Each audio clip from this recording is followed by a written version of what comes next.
चलिए आज हम लोग इलेक्ट्रोहोम्योपैथ के सिद्धांत के बारे में अध्ययन करेंगे। इलेक्ट्रोहोम्योपैथ का सिद्धांत था, मैटी जी द्वारा दिया गया सिद्धांत था कि हमारे शरीर में दो चैतन्य तरल पदार्थ होते हैं जो आपको भ्रमण करते हैं, और अगर इसमें किसी एक में गड़बड़ी होती है तो हम बीमार पड़ते हैं, या दोनों में लिम्फ और ब्लड दोनों में गड़बड़ी होती है तब भी हम बीमार पड़ते हैं, है ना। और यानी the vitiation of lymph and blood the causes of disease, यानी रोग का होना ही लिम्फ और ब्लड का प्रदूषित होना ही रोग का होना है ना। अब दोनों को शुद्ध करने की कोशिश अगर किया जाए तो आपको जटिल से जटिल रोगों का हम आपको उससे समाधान पा सकते हैं, मुक्ति मिल सकती है। यूएच के दवा के माध्यम से, अगर हम इलेक्ट्रोपैथ की दवा के माध्यम से अगर इसको हम शुद्ध करते हैं तो शुद्ध करना ही आपको ये इलेक्ट्रोपैथ का प्रिंसिपल है, सिद्धांत है। अब जैसे देखिए कि हमारा शरीर मैं आपको ब्लड और लिम्फ कैसे प्रदूषित होता है। इसका सबसे पहले हम देखते हैं कि हमारे शरीर का, बॉडी का जो भी ऑर्गन है नित्य प्रति कार्य करते रहते हैं, और कार्य करने के फलस्वरूप उनका बहुत सारा सेल टिश्यू नष्ट भी होता है, और नष्ट सेल टिश्यू वास्ट प्रोडक्ट के रूप में हमारे शरीर में पड़े रहते हैं, तो उसके चलते भी हम बीमार पड़ते हैं। अब दूसरा नंबर है सेल टिश्यू का आपको बाहर निकालना और उसके जगह पर नए सेल टिश्यू का निर्माण करना इलेक्ट्रोहोम्योपैथ के लिम्फ और ब्लड के माध्यम से ही होता है। जैसे मानते हैं अगर हमारे शरीर में अगर सेल टिश्यू नष्ट होते हैं तो फिर नया प्रोडक्शन भी होता है।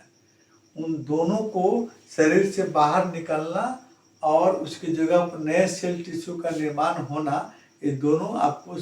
ब्लड और लिम्फ के माध्यम से ही होता है। इस क्रिया में आप देखते हैं कि ब्लड सर्कुलेटरी सिस्टम में आपको आर्टरी द्वारा हमारे शरीर का पोषक तत्व को ब्लड के माध्यम से शरीर के विभिन्न भागों में विभिन्न ऑर्गन में उसके सेल टिश्यू तक पहुंचा दिया जाता है, जिससे फिर नया जनरेशन यानी सेल टिश्यू का नया प्रोडक्शन हो जाता है और हम स्वस्थ हो जाते हैं। उसके बाद हम देखते हैं कि पुनः एक्सक्रेटरी सिस्टम से यानी उत्सर्जन तंत्र के माध्यम से हमारे शरीर के वास्ट प्रोडक्ट जो भी हैं वो आपको किडनी द्वारा फिल्टर करके बाहर निकाल दिए जाते हैं।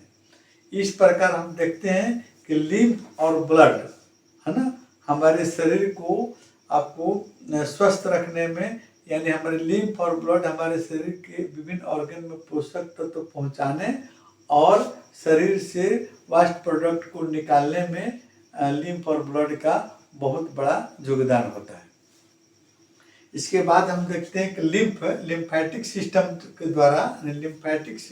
द्वारा हमारे शरीर में जो बैक्टीरिया, वायरस आपको प्रवेश करते हैं वो लिम्फोसाइट्स के माध्यम से किल करके फिर लिम्फ को शुद्ध कर दिया जाता है, साथ साथ में ब्लड भी शुद्ध हो जाता है।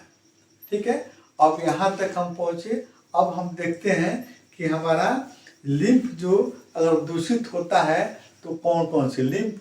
अगर प्रदूषित होता है तो लिम्फ से संबंधित कौन कौन सी बीमारियां होती हैं, जैसे सर्दी खांसी का बार बार होना, ग्रंथियों में सूजन होना, है ना, और साथ साथ में आपको ये ग्रंथियों में सूजन होना, बार बार सर्दी खांसी होना, स्किन प्रॉब्लम होना, ये हमारा लिम्फेटिक सिस्टम की गड़बड़ी से यानी लिम्फ की गड़बड़ी से होती है। तो लिम्फ की गड़बड़ी को दूर करने के लिए आपको कफ प्रकृति के रोगियों में लिम्फ से संबंधित बीमारियां होती हैं, और उससे लिम्फ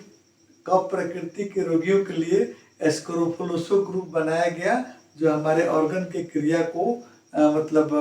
सुधार करते हैं, और वो आपको एस ग्रुप की औषधियाँ उसको दूर करती हैं। दूसरा नंबर पर हम देखते हैं कि अगर हमारा आपको ब्लड प्रदूषित होता है तो ब्लड से संबंधित बीमारी या ब्लड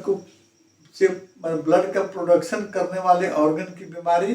ब्लड को यूज करने वाले ऑर्गन की बीमारी, जैसे आपको ब्लड सर्कुलेटरी सिस्टम, आर्टरी में कोई गड़बड़ी होना, वेन में कोई गड़बड़ी होना, ब्लीडिंग होना, है ना, शरीर के किसी भाग से ब्लीडिंग होना या वेरिकोज वेन होना, इससे संबंधित बीमारियां आपको ब्लड से रिलेटेड होती है। उससे ब्लड से रिलेटेड सैंगुइन टेम्परामेंट के रक्त प्रकृति के रोगियों के लिए मैटी साहब ने ब्लड ग्रुप की औषधियाँ बनाई और ब्लड ग्रुप की औषधियों का यूज करके हम आपको ब्लड से संबंधित बीमारी को हम दूर कर सकते हैं। और तीसरा नंबर उन्होंने बनाया लिम्फ और ब्लड, और दोनों प्रदूषित होता है। एक और औषधि बनी आपको लिम्फेटिक, आपको लिम्फ ग्रुप की औषधि बनी आपको लिम्फेटिको नंबर 1 और 2, है ना, लिम्फेटिको नंबर 1। उससे अगर लिम्फ और ब्लड दोनों अगर प्रदूषित होता है तो वहाँ हम आपको L1 यानी लिम्फ को प्रयोग करके मतलब हम उसको दूर कर सकते हैं। देखिए हमारे शरीर में आपको और भी प्रदूषित होने का, लिम्फ और प्रदूषित होने का बहुत सारा फैक्टर है। हमारा अनियमित भोजन, सड़ा गला भोजन, फैटी चीज का प्रयोग, फास्ट फूड का प्रयोग, ये सब हम भोजन में ग्रहण करते हैं तो हमारे शरीर के जो डाइजेस्टिव ऑर्गन है वो भी अपने पचाने की क्रिया में आपको अक्षम हो जाते हैं और उससे आपको धीरे धीरे हमारा ब्लड प्रदूषित होता है। यानी हम अगर माउथ में लेते हैं तो सैलिवरी ग्लैंड्स भी उसे अच्छा से नहीं पचा पाता है, फिर वो आगे बढ़ता है भोजन तो आपको गैस्ट्रिक ग्लैंड्स, स्टोमक का गैस्ट्रिक ग्लैंड्स भी उसको अच्छा से नहीं पचा पाता है और फिर धीरे वो आपको बड़ी आंत में पहुँचता है, छोटी आंत में पहुँचता है, वहाँ भी आपकी ग्रंथियाँ उसको सही से नहीं पचाती है और वो आपको फिर ब्लड में भेज दिया जाता है, बड़ी आंत में ऑब्जर्व कर लिया जाता है और ब्लड में भेज दिया जाता है, जिसके चलते हमारा आपको लीवर में जब आता है तो वहाँ पे देखते हैं फैट हम अगर ज़्यादा खाए हैं तो फैटी लीवर से हम ग्रसित हो जाते हैं, कोलेस्ट्रॉल बढ़ जाता है, ट्राइग्लिसराइड बढ़ जाता है, क्रिएटिनिन बढ़ जाता है। वो आपको चीज़ फिर किडनी द्वारा फिर फिल्ट्रेट नहीं किया जाता है तो हमारा ब्लड बिल्कुल ही प्रदूषित हो जाता है। इसमें भी मैटी साहब ने क्या किया था कि उन्होंने कि आपको भोजन पर आधारित है, जो हम लोग भोजन करते हैं वो प्लांट से निर्मित ही ज़्यादा सब्सटेंस रहते हैं, यानी प्लांट से निर्मित, पेड़ पौधे से ही निर्मित हमारा भोजन रहता है। तो पेड़ पौधों से बनी दवाइयाँ ही उसको ब्लड को, ट्राइग्लिसराइड को, कोलेस्ट्रॉल को, क्रिएटिनिन को आप उसका प्रयोग करके हम उसको सामंजस्य या उनको शुद्ध कर सकते हैं, उसको कम कर सकते हैं, हम अपने शरीर के ऑर्गन को स्वस्थ बना सकते हैं।